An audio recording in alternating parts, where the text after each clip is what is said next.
Now I clown around when I hang around with the underground. Girls used to frown, say I'm down when I come around. Gas me, and when they pass me, they used to diss me, harass me. But now they ask me if they can kiss me. Get your fame, people change, wanna live their life high. Same song can't go wrong if I play the nice guy. Claiming fame must have changed now that we became strong. I remain still the same, cause it's the same song. Hey folks, this is Bad Black, the most dangerous and most toxic black man on the internet. And I am black up in your face again with some more pro-black commentary.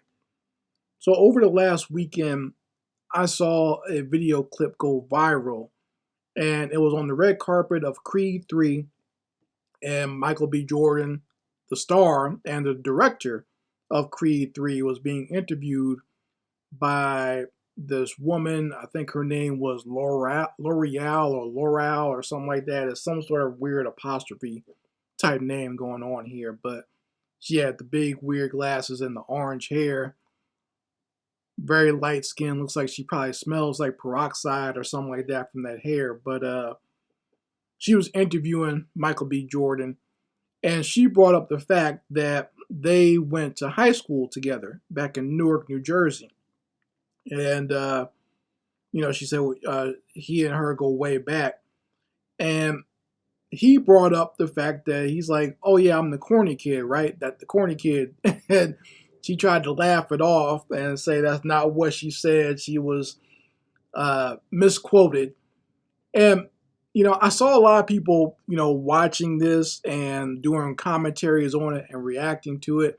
And to be totally honest, when I saw it, I just thought it was something funny to laugh at over the weekend. Like, a lot of the people that I'm friends with on Facebook, we watched it and we were just kind of like, just kind of laughing it off and kind of laughing at the posture that Michael B. Jordan had. He's kind of slanted over in his supervillain mode. He's got the smirk and the eyebrow up, giving off some Killmonger vibes there while he's being interviewed by her.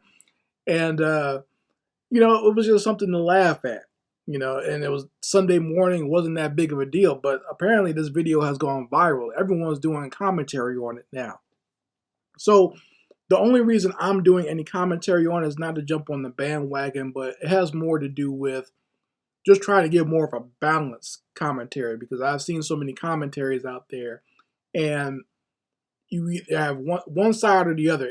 You have a lot of black males who may have been, called corny or nerdy or made fun of or disrespected when they were in high school or middle school by black women.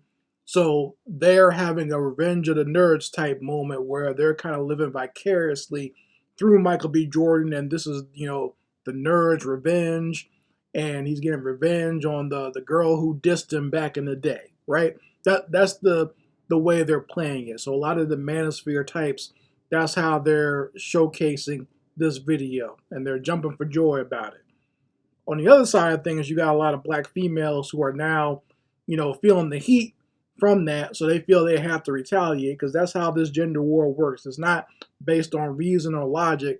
It's if one side feels pressed, they have to retaliate with all guns blazing, because that's how war works, right? They feel they're being attacked, they have to retaliate with all guns blazing. So now they're attacking Michael B. Jordan, saying he is corny, or attacking his dating habits, saying, well, all he does is date white women anyway. I ain't forgot that he dates white women. And, just there's a bunch of nonsense, basically. So I wanted to do a more balanced commentary to give you my ideas and my thoughts, my opinions on what's going on here. And, try to talk about this with some sense, because there's a lot of people just talking out there, and most of them are not even getting the story right. So the incident that happened on the red carpet, what Michael B. Jordan was referring to, it wasn't necessarily just to high school or his experience with this young lady in high school. It had to do with a podcast that she was on, where her and her co-host on the podcast said that, yeah, Michael B. Jordan seems like a nice guy, but he's kind of corny. That's what they were saying on the podcast. And then this peroxide girl brought up the fact that, yeah, I used to go to high school with him, and we used to make fun of his name.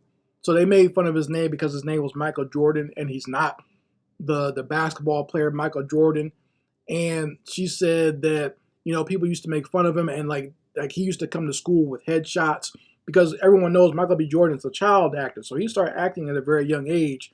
So of course he's going to have headshots with him and pictures with him so he can get these roles at these auditions for films and TV shows and whatnot.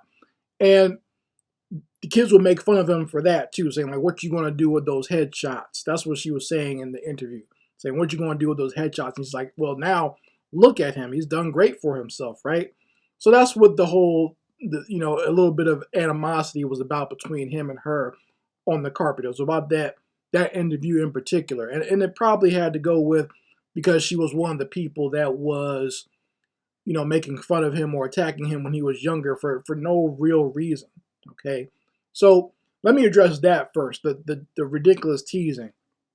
So for black men or for young men, period, I would say to you, don't get too caught up in that. I know it's hurtful, and I know it can be painful to have those sort of attacks put on you, especially at such a young age when your body is changing, your voice is changing, you got facial hair growing, and you're going through a lot of awkward things. Like sometimes you grow in weird ways where one part of your body is bigger than the others. You know what I'm saying? So you're going through all this, and people are making fun of you, and you got to deal with all that nonsense. And when you're in high school and middle school, that's your whole world.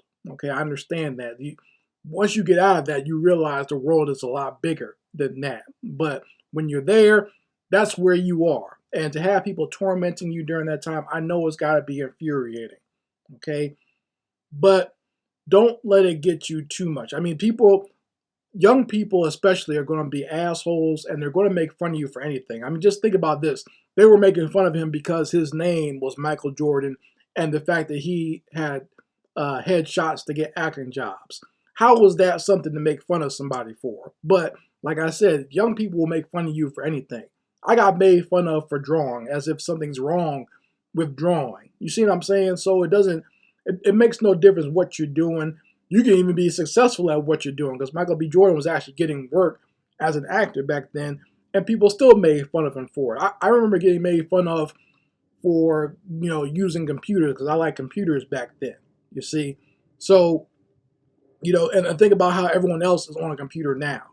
Now it's popular to get on the computer. When I used to get on the internet back in like 93, 94, 95, that was considered nerdy. But now everyone does it, and now it's the big deal. It's the big thing. But that's just how times change. But so people will make fun of you for anything. Don't get too wrapped up in that. All right. And like I said, for young men, I can understand feeling that way, and I can somewhat sympathize with you because I was a nerdy kid, but I don't want to make it seem like I was really picked on, because I'm for one thing, I'm a big guy, so someone trying to intimidate me physically was just not going to go well for them. Okay, and another thing was, I think because I went to a private school, I never had the experience of going to public school. So being within a private school, the atmosphere was a lot different. It wasn't just a bunch of knuckleheads. There were some idiots there, no doubt about that. But it goes more into the preppy jackasses more than like the knuckleheads that you find on the corner. Okay, there are a few of them there, but most of them knew how to act right because they had good enough parents. Even if they were single parents, their parents put them in that school to do well, not to be acting a fool in school. But you had to usually deal with the rich preppy kids or whatever who were assholes and who had no real guidance or whatever. So that you could be bullied in that way, but most of those people stayed away from me because, once again, I was bigger and stronger than most of them. So it was not going to go well for them if they tried me like that. All right.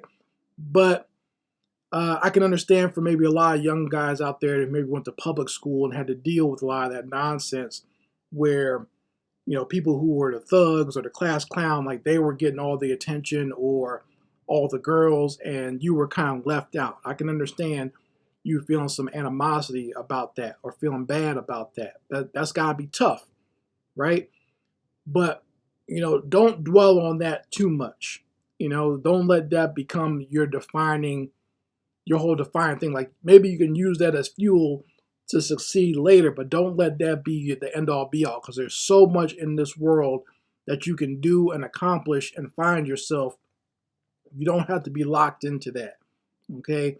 And one of the greatest things that ever happened to me is when I went to art school in the late 90s and finally found other black kids like me who were into the same things I was into. And we, playing video games, comic books, anime, manga, and animation. Just finding those people, you can find your circle out there. And like that was like the greatest experience for me. Like I started going just to art programs over the summer while I was still in high school. And then later on, I went to an art school instead of just going to college. So that's where I kind of, found my people and my group and people that were like me. I'm talking about other black people. So don't feel like you're going to be stuck in a room of just knuckleheads forever. High school, it mingles everybody. So you're going to just meet all different types of people. And that doesn't mean you have to get along. It's 4 years. Once you get out, you can go out there and find your group of people that you'll get along with. Okay. So that's the one thing I want to say about this. And to a lot of those black women out there who are being very dismissive towards that feeling that some young black men might have where they were made fun of or dissed or whatever. Because I've seen a lot of black women saying, "Oh, that was a long time ago. That was almost 30 or 40 years ago, Michael B. Jordan. Why you still salty? Why you still mad about that? See, you are corny. You are corny for getting mad about that." You see, now they're gaslighting him and other black men saying like we should just dismiss our feelings about what happened back then.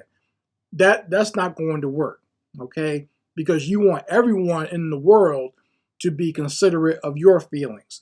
If some doofus makes fun of your skin tone in high school, you blame all black men from here on until the end of eternity for that. You see what I'm saying?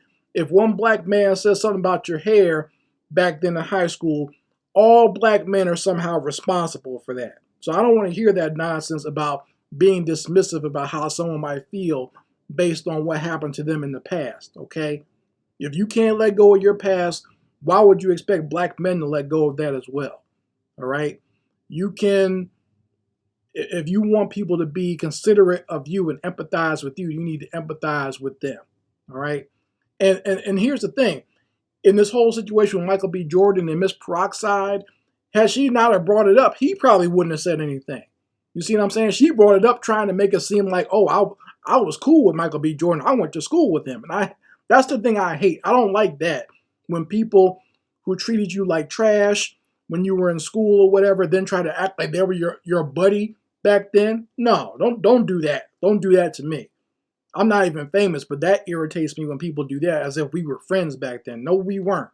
Okay, I know who my friends were, or at least who the people I was cool with, and you weren't one of them. Don't play that nonsense. Don't try to use my name later on to clout chase and make yourself look big that you knew me back then. Because if you treated me like trash, then that's what it was. I didn't like you then. I don't like you now. So like that bothered me. So had she not even brought it up, he might not even said anything.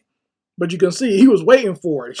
Like I said, he had the evil villain pose there. He was waiting on it. He knew something was coming. She should have just kept her damn mouth shut. But,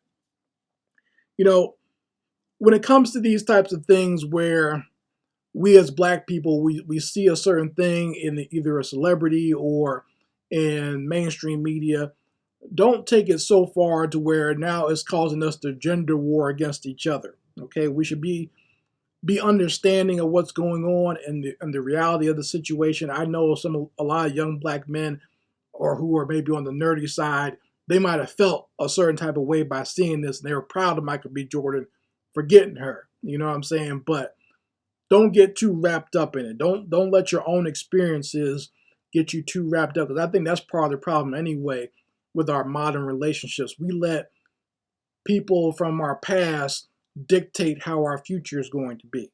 We let people who dissed us in the past, like you'll have black men who were dissed by black women in the past, so now they don't want to date any black women anymore in the future. Don't do that. Same thing with black women. Black women say, oh, some black boys made fun of me or didn't want me because I was dark skinned or whatever. So now they don't like any black guys. That's just dumb. You'll find somebody out there for you. You just gotta look for them. Don't base it all on the past because that's what that is. It's just the past. That's not an indicator of how everyone's going to be. Okay?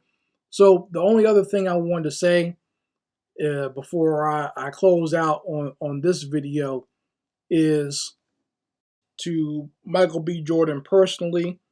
I know he probably won't see this, and if he wants to save his sanity, he probably should stay away from anything that he sees about himself on the internet. But I will say this. For one thing, I respect Michael B. Jordan as an actor, as an artist, and I enjoy a lot of his films and the projects that he's been involved in. I remember watching him on The Wire. I still tear up with that infamous scene where his character is killed. I enjoy the Creed movies. I enjoy him as Killmonger. I've enjoyed that little Amazon Prime movie that he did, Without Remorse, a little action movie he did on Amazon Prime. I like that too. Okay? And, I will say that I think he's a talented young man. I think he's got a great future ahead of him. He's very young still, and there's a lot that he can accomplish in his career. That being said, brother, be careful of these Beckys out here, okay? I warned him about this years ago when I saw he had that little boat party with, it was him, his black friends, and a whole bunch of white females on there. Please be careful, bro. Please be careful. I don't know if he has anyone out there like an uncle or something that can pull him to the side and tell him what the real deal is, but you're treading on thin ice with that one, okay? And I don't want to see a promising career and a promising life of yours go down the drain because you got caught up in some mess with some white females. Okay, please be careful. Please be careful. It'd be nice. He's at an age right now. It'd be nice if he could settle down with a nice young black lady. And I'm not talking about the Lori Harveys of the world either. Okay, I'm glad he got away from her. Lori Harvey is one of these, I'm just going to say it, she's one of these Hollywood harlots who's famous for doing nothing. And, that's not the type of woman he should be settling down with. She doesn't want to settle down anyway because she's too famous for nothing to settle down, right? So go find yourself a nice young lady. It'll probably be best if you find someone who's not in Hollywood or a model or anything like that. If you can find a regular woman, I know it's going to be hard because it's going to be hard to find someone you can trust who likes you for you and not just because you're famous. But I would advise you do that before you ruin your life with any of these Becky's or Chloe's or any of these Lori Harvey types that might come out of the woodwork who only like you now because you're famous. So you folks let me know how you feel about it in the comments. I very much like to hear your opinions on this. And anyway, this is Mad Black, and I will be back with my foot on a devil's back.